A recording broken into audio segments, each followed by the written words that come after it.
تعلیمات اعلیٰ حضرت پر اور مشن اعلیٰ حضرت جو مجھے کہا گیا کہ کچھ بات کیجیے، تو میں نے ایک آیت پڑھی ہے سورہ یونس شریف کی. ظاہر ہے کہ اعلیٰ حضرت کا نام لے کر تو کوئی آیت نہیں پڑھی جا سکتی. کچھ لوگوں کو یہ شوق ہوتا ہے کہ جو بات آپ کریں اس کو نیم وائز قرآن کو دکھائیں، تو ایسا نہیں کیا جا سکتا ہے. مثال کے طور پہ 11ویں شریف کا مہینہ ہے. 11ویں شریف جانتے ہیں آپ حضرات؟ 11ویں شریف کا مہینہ ہے. آپ سے کوئی پوچھ لے کہ 11ویں شریف کا ذکر قرآن میں کہاں ہے، تو اس کا ذکر کہیں دکھاؤ.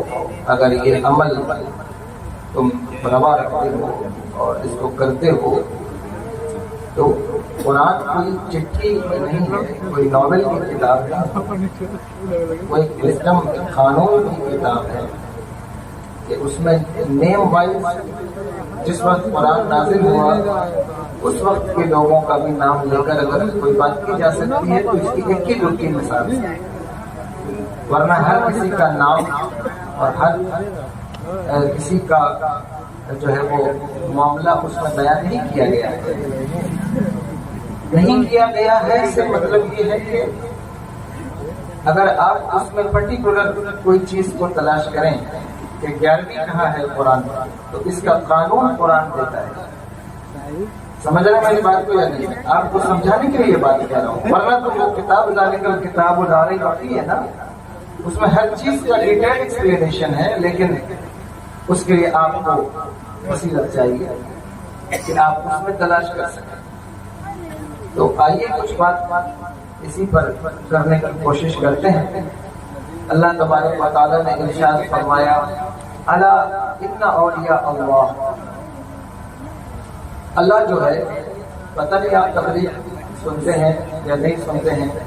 آج کل کنڈیشن یہ ہے کہ ہم کوشش کرتے ہیں اور اکثر خطیب کوشش کرتے ہیں کہ ایسی بات کی جائے کہ جس کو لوگ سن سکیں، سمجھ سکیں، لیکن اس چکر میں بعض اوقات ہم وہ تک بیان کرنے لگ جاتے ہیں جو بیان نہیں کرنا چاہیے، جس سے عوام کی عادت خراب ہو گئی ہے اور لوگ علمی بات سننے سے ایسے بھاگتے ہیں، ایسا بھاگتے ہیں جیسے لوگ کووڈ میں ویکسینیشن کا نام سن کے بھاگتے تھے کہ اگر کوئی علمی بات کبھی چھیڑ دی جائے تو لوگوں کا ذوق جو تیار نہیں ہوتے وہ اس بات کو سننے کے لیے کہ کوئی بات کی جائے. اسی لیے آپ دیکھیں گے آج یہاں علماء بھی بیٹھے ہیں اور میں بہت چھوٹا آدمی ہوں، طالب علم ہوں، لیکن یہ بات کرتا ہوں جسارت. آپ دیکھ لیں 10 سال پہلے 15 سال پہلے محفلوں کا رنگ دوسرا ہوتا تھا. وہ ایک انفارمیٹو، ایک نالج والی محفل ہوتی ہے جس سے گزرنے والے آپ کے محلے میں رہنے والے غیر مسلم ہوں، جو یہودی ہوں، نصارہ ہوں، وہ بھی آپ کی محفل کی امپورٹنس کو، اس کی اہمیت کو، اس کی قدر کو سمجھتے ہیں. لیکن آپ برا مت مانیے گا، میں آپ کے یہاں پہلی مرتبہ آیا ہوں. آپ اپنی محفلوں کو وہ رنگ نہ دیں کہ جو آپ کی انسلٹ اور آپ کے مذہب کے انسلٹ کا باعث بنے. آپ کا سویلائزڈ ہو کر بیٹھنا، مہذب ہو کر بیٹھنا، ان ساری چیزوں کے ساتھ ساتھ آپ کا خطیب، آپ کا بولنے والا، پڑھنے والا جو نمبر پر موجود ہے اس کا عالم ہونا، با ادب ہونا، باشعور ہونا، یہ نہایت ضروری ہے. ورنہ آپ کی محفلوں کا جو وقار ہے وہ ختم ہو جائے گا. اور ختم ہو رہا ہے، ظاہر سی بات ہے. آپ دیکھتے ہیں کہ لوگوں کی اصلاح کرنے والے خود ہی ایک دوسرے کا گریبان نمبر پر نوچ رہے ہیں. یہ بات تو چھپی نہیں ہے، کھلی ہوئی بات ہے. اس کی وجہ کیا ہے کہ علم سے اور انفارمیٹو گفتگو سے آپ بالکل دور ہیں. جو بچے ہمارے سامنے بیٹھے ہیں، یہ بات کیمرے میں ریکارڈ ہوگی. اگر آپ چاہتے ہیں ذوق خطابت آپ کے اندر ہے، فن دیکھنا چاہتے ہیں تو وہ ایک اچھی بات ہے، اس کا انکار نہیں کرتا. لیکن فن اس لیے ہوتا ہے تاکہ اپنی بات قوم کے اندر پہنچائی جا سکے. جب فن کا استعمال صرف اور صرف اپنا مفاد حاصل کرنے پر رہ جائے تو پھر وہ فن کسی کام کا نہیں. خطابت کا فن ہی اسی لیے سکھایا گیا تاکہ لوگوں کو علمی بات جو ہے وہ ایک اچھے پیرائے میں، ایک سہل پیرائے میں آپ کے ذہن میں اتاری جا سکے. لیکن اگر آپ کا مزاج ہی ایسا ہو جائے کہ صاحب مجھے کسی علمی گفتگو پر توجہ نہیں دینا، تو ظاہر ہے کہ خطیب کو اپنی مارکیٹنگ بھی تو دیکھنی ہے. وہ تو کوئی ایسی بات نہیں کرے گا، وہ آپ کو واقعات سنائے گا، حکایات سنائے گا، نعرے لگوائے گا، چلا جائے گا. لیکن اگر آپ میں سے 10 لوگ بھی سنجیدہ ہیں، 10-20 لوگ بھی سمجھدار ہیں، جنہوں نے کوئی علم دین حاصل کیا ہے یا عصری علوم سے کوئی آگہی ہے، میں آپ کو ذمہ داری دیتا ہوں، اپنی کمیٹیوں کو ٹوکیے اور روکیے اور ان سے کہیے کہ کسی ایسے انسان کا انتخاب نہ کرو جو ہمارے گاؤں، ہماری مجلس، ہمارے محفل کی انسلٹ کا باعث بن جائے. یہ کام نہ کرو. یاد رکھو، علماء کی موجودگی میں کہتا ہوں، اس وقت دین سے وفا کا عنوان جلسہ نہیں ہے. جلسے کرنے چاہیے، میں اس کا منکر نہیں ہوں، ہم خود روز جلسے میں شامل ہوتے ہیں، لیکن دین سے وفا کا عنوان صرف جلسہ نہیں ہے. دین سے وفاداری کا عنوان صرف لنگر یا نعت خوانی یا کیمرہ بازی نہیں ہے، خدا کی قسم نہیں ہے. دین سے وفا کا عنوان کیا ہے؟ دین کے تقاضوں کو سمجھنا کہ دین کس بات کا متقاضی ہے، دین کیا چاہتا ہے تم سے، دین کی طلب کیا ہے. اگر اس بات کو ادھر والے بھی نہ سمجھے، ادھر والے بھی نہ سمجھے، تو پھر یہ جلسہ کسی کام کا نہیں رہ جائے گا. جلسے کو بامقصد بنانا ہے تو پہلے دین کے تقاضوں کو سمجھنا ہوگا کہ دین کس بات کا متقاضی ہے. خدا کی قسم دین اس بات کا تقاضا کرتا ہے. آپ لاکھوں کے مجمع میں نہ آئیں، 50 لوگوں کے مجمع لے کر آپ بیٹھیں، 20 لوگ آپ آ کر کے بیٹھیں، آپ کی گفتگو ریکارڈ ہو، لیکن جو آپ اس میں گفتگو کریں وہ اتنی خوبصورت ہو، اتنی بہترین ہو کہ اس گفتگو سے جلسے کا معیار سیٹ ہو جائے، اس گفتگو سے جلسے کا معیار واضح ہو جائے، تاکہ تمہارے جلسوں پر بھونکنے والے، تمہارے جلسوں کو برا بھلا کہنے والے اور غیر کیا برا بھلا کہیں گے. ہر خطیب کی زبان پر یہ بات آپ سنتے ہیں، روز جلسوں میں وہ یہ بات کرتے ہیں، شورا یہ بات کرتے ہیں، ہمارے جلسوں کا معیار گر رہا ہے. تو اٹھائے گا کون؟ گر رہا ہے تو اٹھانے والا کون ہے؟ اس بات کا شکوہ کرنے والوں، یہ تمہاری ذمہ داری ہے. جس وقت تم علم کی طرف پیش قدمی کرو گے تو اس سے کا معیار خود رکھتا ہوا نظر آئے گا. آپ ہی پیش قدمی نہیں کریں، آپ ہی پیش قدمی نہیں کریں، آپ شکایت کریں صاحب جلسے کا معیار گر رہا ہے، تو گرا کون رہا ہے؟ یہ بات توجہ والی ہے جاتی ہے. اس لیے آپ علمی بات سننے کی عادت ڈالیے. میں تو چلا جاؤں گا آدھے گھنٹے میں، آپ کے مبلغ یہاں الحمدللہ مجھ سے اچھے ہوں گے اور وہ آپ کو سکھائیں گے، لیکن آپ کو ذوق ہونا چاہیے. اسی لیے کبھی بھی آپ دیکھیں گے خطیب خطابت کر، لیکن آیت پڑھنے کے بعد وہ 2-4 سال بھول جاتا ہے میں نے کون سی آیت پڑھی، اس کو معلوم ہی نہیں ہوتا کہ میں نے کیا پڑھا ہے. میں کسی خطیب کی بےادبی نہیں کرتا، میرے بہت سے دوست خطیب ہیں وہ مجھے سنیں گے بعد میں، وہ کہیں گے کیا بات کرتے تھے آپ، میں ان سے بہت معافی چاہتا ہوں. لیکن عرض کرنا چاہتا ہوں کہ آپ سمجھیے کہ آپ کو کیا بات کرنا ہے، کیا نہیں کرنا ہے. آئیے کچھ بات شروع کرتے ہیں.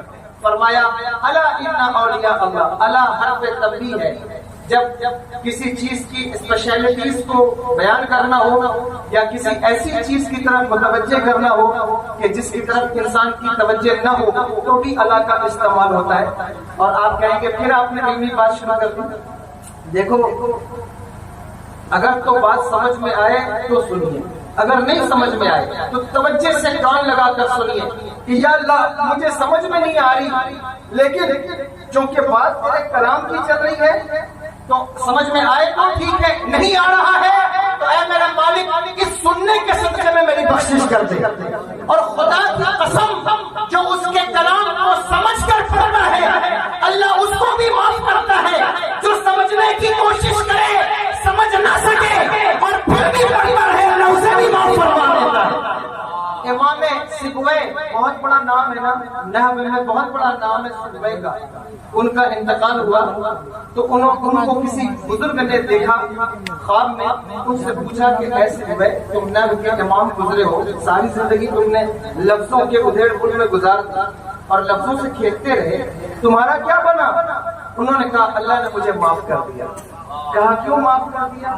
تمہارا کون سا ایسا عمل تھا کہ جس پر اللہ نے تمہیں معاف کر دیا؟ انہوں نے کہا کہ کوئی عمل نہیں، میں ساری زندگی گردانوں کی الٹ پلٹ میں اور جو ہے وہ کلام کو سیٹ کرنے میں گزارتا رہا، لفظوں میں ساری زندگی گزر گئی، لیکن انہی الفاظ میں میرے رب کا نام بھی آیا۔ توجہ ہے، سن رہے ہیں یا نہیں آیا؟ کہا اسی الفاظ میں میرے رب کا نام بھی آیا۔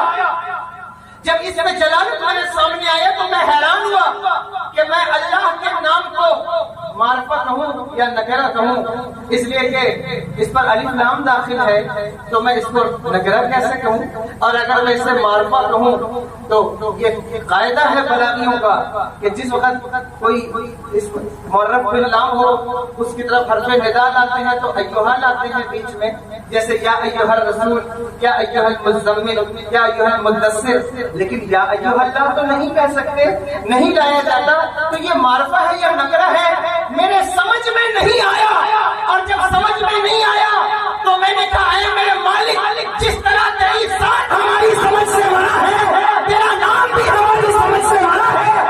اللہ اکبر، بس اسی وجہ سے اللہ نے میری بخشش فرما دی، مجھے معاف فرما دیا۔ نعرہ تکبیر، نعرہ رسالت، شہنشاہ مدینہ کانفرنس، نعرہ تکبیر۔ فرمایا کہ آپ سے کہنا چاہے آپ کو سمجھ میں آئے نہ سمجھ میں آئے، لیکن آپ توجہ سے سننا کہ بات اللہ کے کلام کی ہو رہی۔ اس آیت کو بار بار آپ نے سنا ہے، اللہ کہتا ہے کہ میرے ولیوں کو، میرے دوستوں کو نہ کوئی خوف ہے، نہ کوئی وہ غم کھائیں گے، کوئی ان کو حزن و ملال نہیں، ان کو کوئی ٹینشن نہیں ہے، کوئی غم نہیں ہے۔ اللہ اکبر کبیرہ، کیا کسی کا غم نہیں ہے اللہ کے ولیوں کو؟ یعنی کہ اللہ کا بھی غم، اللہ کا بھی خوف نہیں ہے؟ آپ کہیں گے نہیں، انہیں اللہ کا خوف ہے۔ بولو اللہ کے ولیوں کو خوف ہے اللہ کا یا نہیں؟ وہ کہا گیا کہ انہیں کوئی خوف نہیں ہے، تو کیا اللہ کا بھی خوف نہیں ہے؟ اللہ کا خوف موجود ہے۔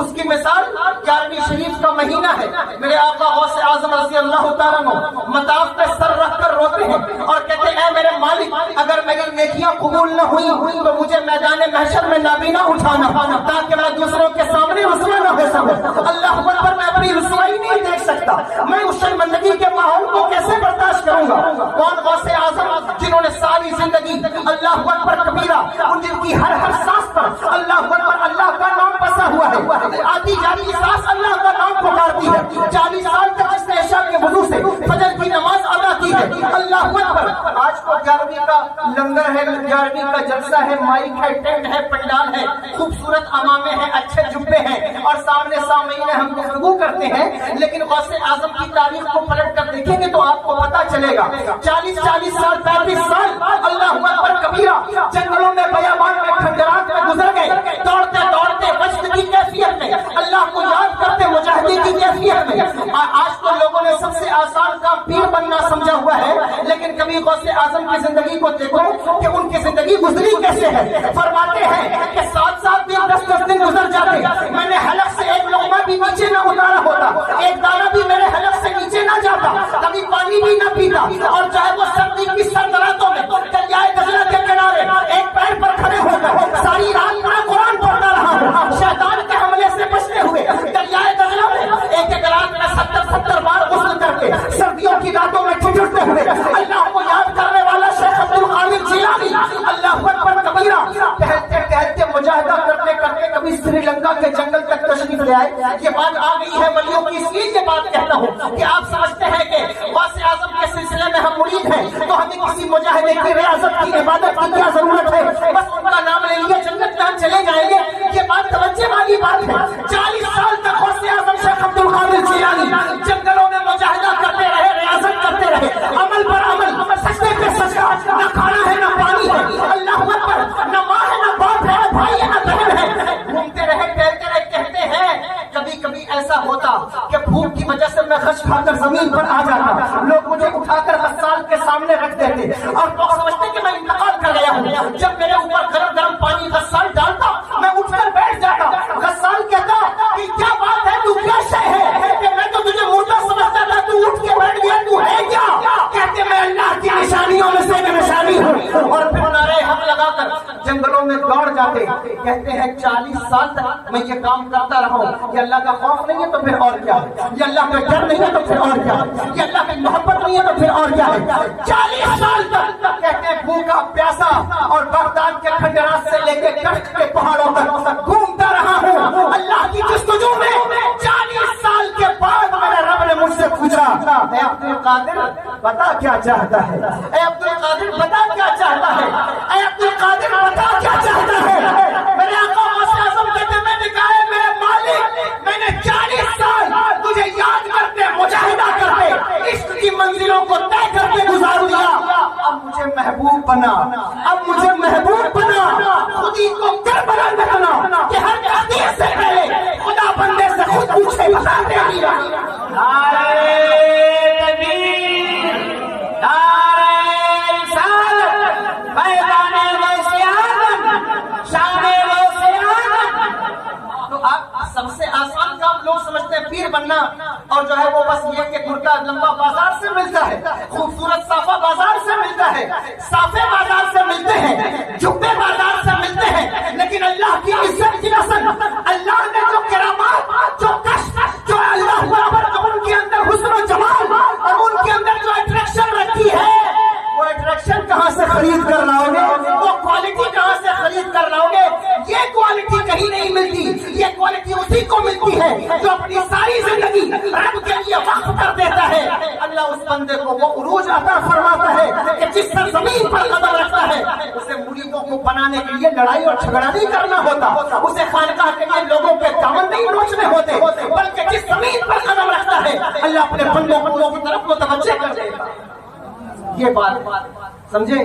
تو اللہ کے ولیوں کو جتنا خوف ہوتا ہے اتنا کسی کو نہیں ہوتا، جتنا ان کو خوف ہوتا ہے۔ لیکن ایک بات، دوستی کا پرنسپل یہ ہے کہ جہاں دوستی ہوگی وہاں خوف نہیں ہوگا۔ مثال کے طور پہ یہ جناب رئیس کوثر صاحب، ویسے تو میرے ابھی ان کی پہچان ابھی ہوئی ہے، لیکن کہتا ہوں کہ یہ میرے دوست ہیں اور پکے سچے دوست ہو جائیں، اور مجھے ان سے خوف رہے کہ پتہ نہیں کب یہ میری جان مار دے، پتہ نہیں کب مجھے قتل کرتے ہیں، تو یہ دوستی تو سچی نہ ہوئی۔ بولو سچی ہوئی؟ یہ سچی دوستی ہوتی؟ سچی دوستی ہونے کے ساتھ مجھے ان سے خدشہ رہے کہ صاحب پتہ نہیں کب یہ میری جان مار دیں گے، کب میرا گلا کاٹ دیں، تو یہ تو دوستی سچی نہ ہوئی۔ یا دوست بہت بناتے ہو آپ لوگ، اصلاح معاشرہ کے لیے بھی کہا گیا دوست بہت بناتے ہیں آپ۔ اب تو سوشل میڈیا پر سب سے زیادہ لوگ دوست بناتے ہیں۔ دوستی کرنے والوں، دوست بنانے والوں توجہ کرو کہ دوستی کی کس سے جاتے، دوستی کس سے کی جائے، کس سے دل لگانا چاہیے۔ ہر ایرے غیرے نتو خیرے اور جو ہے وہ چائے کی دکان پر کھڑے ہو کر سگریٹ پینے والے سے اگر آپ دوستی لگانا چاہتے ہیں تو آپ کا دوستی کا معیار ٹھیک نہیں، آپ اپنے دوستی کے معیار کو ٹھیک کیجیے۔ دوست کا مطلب کیا ہوتا ہے؟ اس میں خوف نہ ہو، لیکن اگر وہ اللہ کے ولی، اللہ کے دوست ہیں تو پھر وہ خوف کیوں کھاتے ہیں؟ ان کو ڈر کیوں ہے؟ اللہ اکبر، کیا دوست بھی دوست کے بارے میں ڈرتا ہے؟ حضرت ابراہیم علیہ السلام کے پاس جس وقت ملک الموت آئے، سن رہے ہیں آپ یا نہیں سن رہے؟ وہ پیچھے والے بھی سن رہے ہیں اور باقی لوگ چلے گئے، الحمدللہ انہوں نے میری بات پر عمل کیا۔ میں نے کہا جو جاننا چاہتا ہے وہ چلا جائے، جو سننا چاہتا ہے وہ بیٹھے، جو سننے والے ہیں وہ بیٹھے۔ حضرت ابراہیم علیہ السلام کے پاس جب ملک الموت آئے تو حضرت ابراہیم نے کہا کیوں آئے ہو؟ کہا قبض روح کے لیے۔ کہا ارائیت خلیلا یموت تو خلیلہ، تم نے دیکھا ہے کہ کبھی کوئی دوست اپنے دوست کی جان لیتا ہے؟ میں اس کا خلیل ہوں اور اس نے میری جان لینے بھیج دیا، تو بھلا کوئی دوست بھی اپنے دوست کی جان لیتا ہے؟ فرشتے واپس گئے، کہا مالک تیرا بندہ کہتا ہے کہ کوئی دوست بھی اپنے دوست کی جان لیتا ہے۔ اللہ نے کہا جاؤ میرے خلیل سے کہو کہ یہ بات ٹھیک ہے کہ دوست دوست کی جان نہیں لیتا، لیکن اگر دوست دوست کی جان مانگے تو دوست اتنی گفتگو بھی تو نہیں کرتا، جان پیش بھی تو کر دیتا ہے۔ اللہ اکبر، اگر اللہ کے ولی اللہ کے دوست ہیں تو پھر انہیں اللہ سے خوف کیسا، اللہ کا ڈر کیسا؟ اللہ اکبر، سنو، خوف کی دو قسمیں ہیں، ایک خوف ضرر ہے، ایک خوف مفید ہے۔ خوف ضرر اللہ کے ولیوں کو نہیں، خوف مفید اللہ کے ولیوں کو ہے۔ انہیں خدشہ اس بات کا ہے کہ اے میرے مالک، یہ جو دوستی کا تعلق ہے یہ کبھی ختم نہ ہونے پائے، یہ جو دوستی کی دوڑ ہے یہ کبھی ٹوٹنے نہ پائے۔ اس خوف کا تذکرہ تذکرہ کیا کہ الا ان اولیاء اللہ لا خوف علیہم ولا هم یحزنون. سمجھ میں آ رہی ہے بات؟ اعلیٰ حضرت کا مشن ہی بیان کر رہا ہوں، ٹوٹل بات واضح ہو جائے گی لاسٹ میں. کہا لا خوف علیہم ولا هم یحزنون. خوف انسان کو اپنی جان کا ہوتا ہے اور حزن انسان کو دوستوں کی جان کا.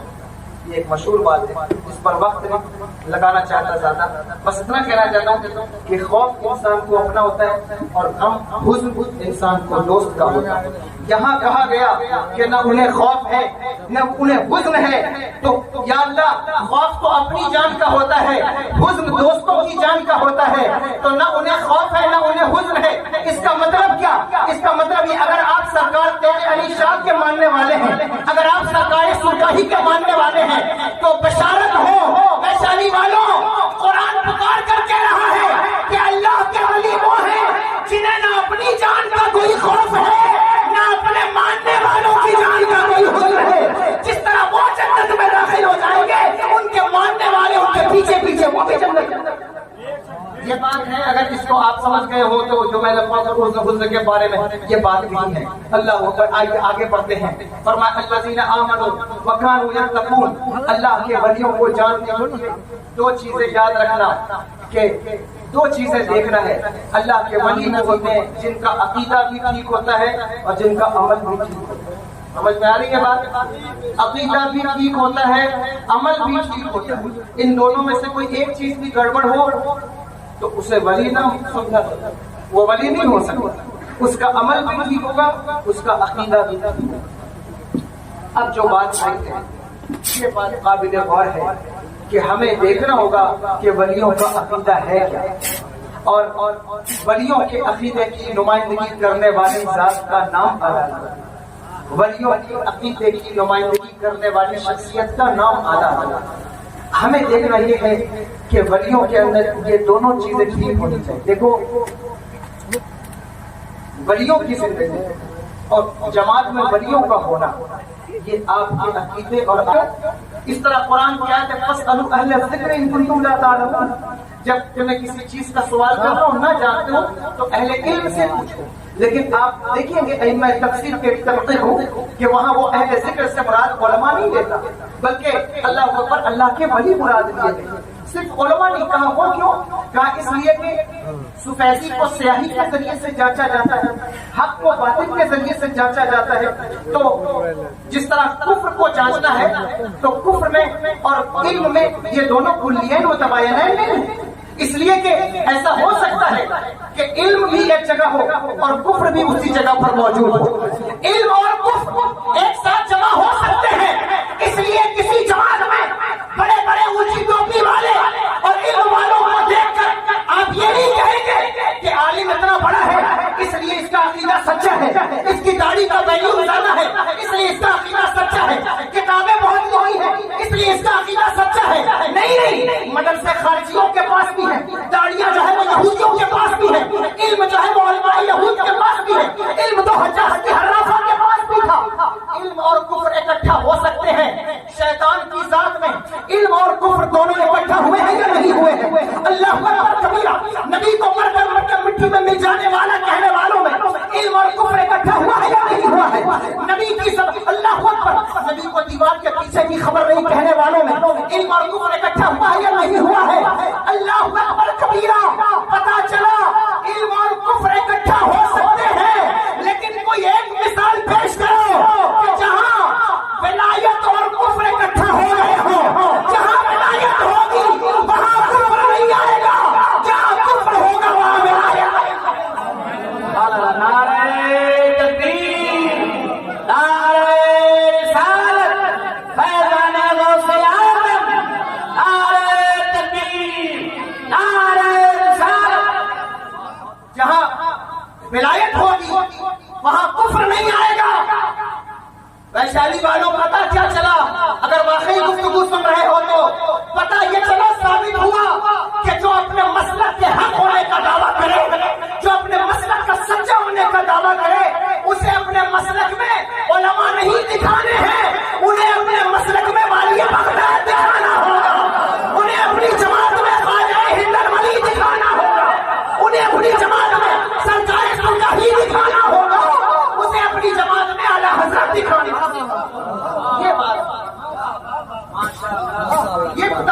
چلے گا اس کا مسلک سچا ہے.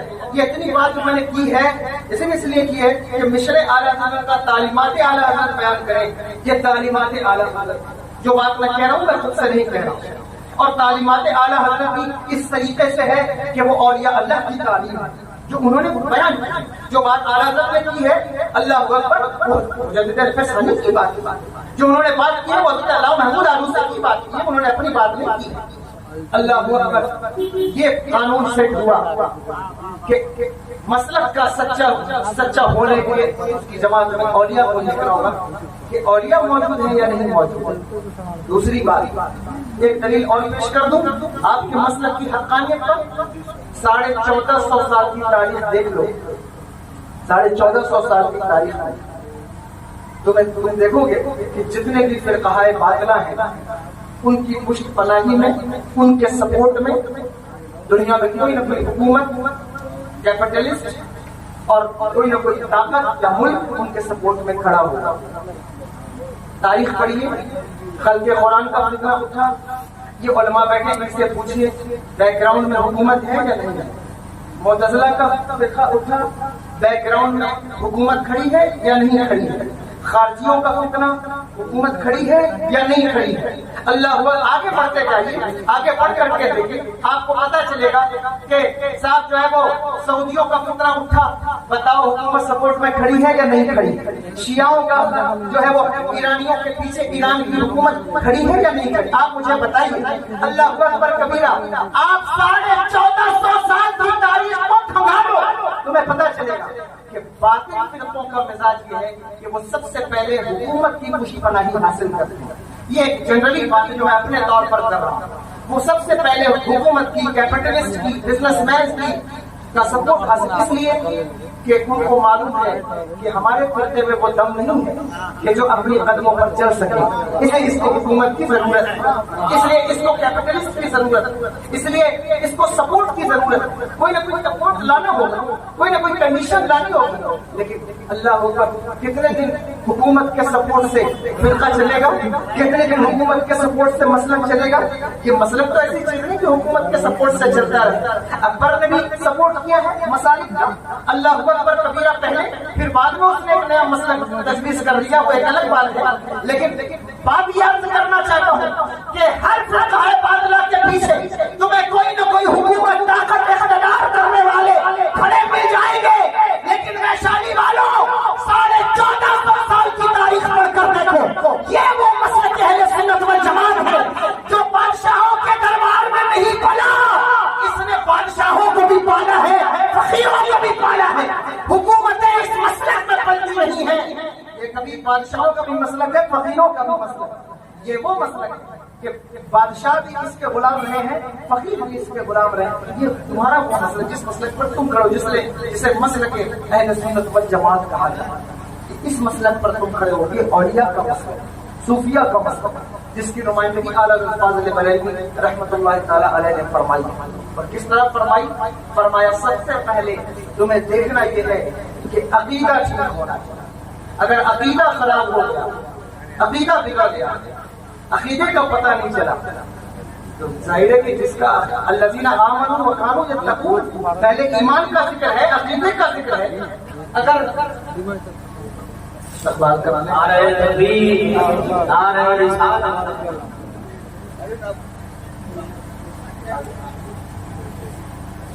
بس 15-20 منٹ اور بچے ہیں, آپ سنیں گے یا ختم کر دوں؟